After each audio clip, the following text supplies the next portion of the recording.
नमस्कार मित्रों। आज हम देखेंगे, कंटिन्यू करेंगे जो दूसरे भाव का हम कुछ कॉम्बिनेशन सूत्र बता रहे थे धन से रिलेटेड। तो हम उसी को कंटिन्यू करेंगे और कुछ कॉम्बिनेशन देखेंगे जो धन देता है, अच्छा खासा धन, फाइनेंस के लिए जो अच्छा है। तो अगर मकर लग्न है तो जातक कम उम्र में ही उसके पास पैसा आ जाता है। कब? अगर सूर्य और चंद्रमा ये दोनों शुक्र के साथ लियो में है। लेकिन ऐसा जातक अगर वो लड़कियों के चक्कर में पड़ेगा, मतलब डे इन डे आउट वो लड़कियों के साथ ही पैसा खर्चा करेगा, तो फिर ऐसा जातक जो है वो पैसा गंवा भी देता है। ठीक है।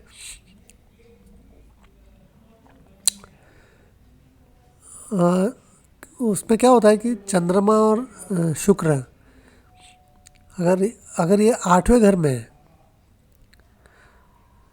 तो फिर क्या है, वो जातक की टेंडेंसी ही रहती है कि मतलब सेक्स वेक्स में ज़्यादा इंटरेस्ट रहता है। वो भी एक्स्ट्रा मैरिटल अफेयर करने में भी बहुत इंटरेस्ट रहता है उसको, और सीक्रेट अफेयर करने का।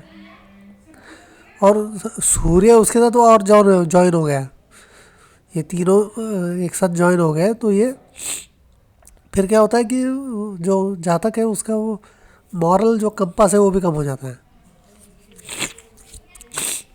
और दूसरा क्या होता है कि अगर वो 8वें भाव में है, ये कॉम्बिनेशन 8वें भाव में हो रहा है, तो किधर देखता हूँ? सेकंड हाउस में। सेकंड हाउस में कौन सी राशि रहेगी? वो रहेगी एक्वेरियस, यानी कुंभ। और कुंभ भी एक सीक्रेट साइन ही है, मतलब सीक्रेट कामों का, सीक्रेट हैबिट्स दिखाता है। तो फिर ऐसे काम में ये जातक करेगा ही सब, ऐसे सब काम। दूसरा कॉम्बिनेशन है, अगर 10वें भाव का जो स्वामी है वो शनि के साथ 5वें भाव में हो या 9वें भाव में हो, तो फिर ऐसा जातक जो है वो उसके पास बड़ा घर रहता है। अगर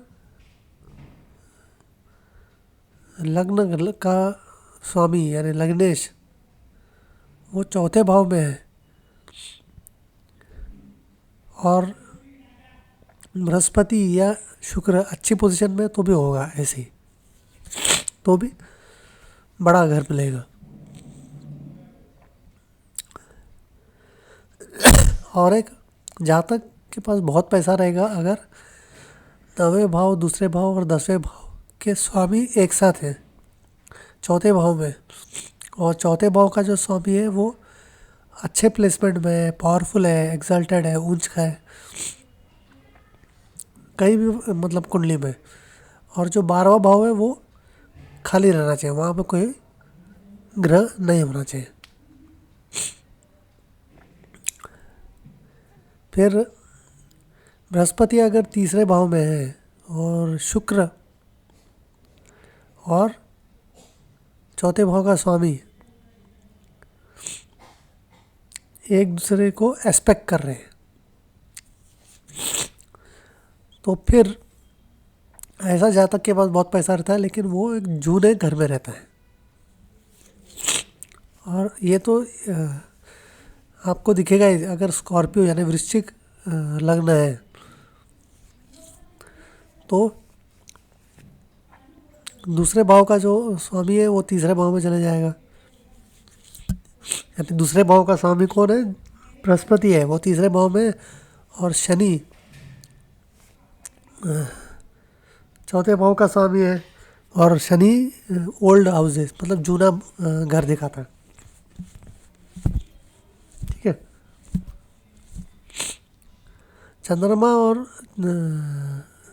बृहस्पति अगर दूसरे भाव में है और 9वें भाव का स्वामी उनको देख रहा है, दृष्टि पड़ रही है, तो फिर ऐसा जातक है उसको गवर्नमेंट से कुछ ये भी मिलेगा, अवार्ड मिलेगा, कुछ ना कुछ इज्जत मिलेगी और पैसा भी मिलेगा, और पैसा भी रहता है उसके पास।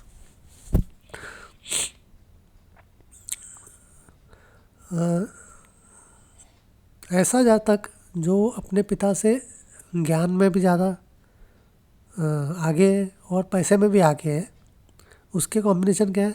बृहस्पति और लग्नेश, मतलब लग्न का स्वामी, दोनों लग्न में हो तो ऐसा होगा। या शुक्र और बृहस्पति, बुध जहाँ भी है वहाँ से 11वें भाव में है तो भी। या 12वें भाव का स्वामी 5वें भाव में है और सूर्य जो है वो दूसरे भाव में है।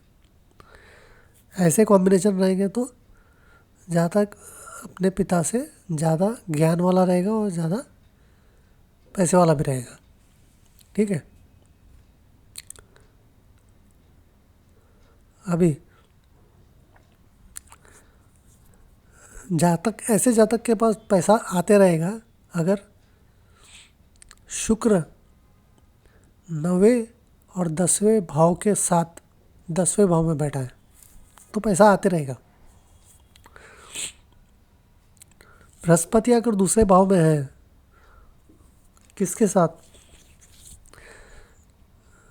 9वें भाव का जो स्वामी जहाँ बैठा है उसका डिस्पोजिटर के साथ अगर बृहस्पति दूसरे भाव में है तो वो भी पैसा आएगा।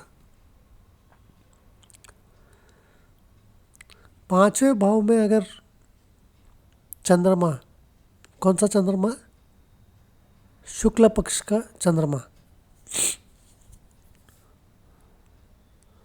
और दूसरे भाव का स्वामी अगर साथ में बैठे तो भी पैसा आएगा।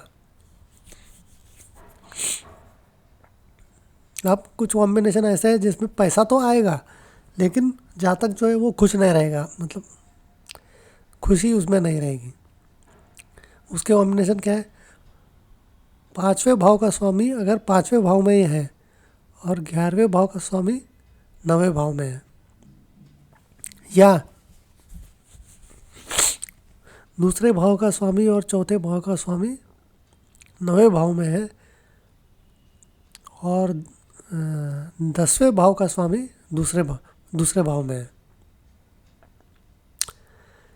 या लग्नेश मतलब लग्न का स्वामी अगर 10वें भाव में है और दूसरा भाव का जो स्वामी है वो उच्च का है या 9वें भाव में है,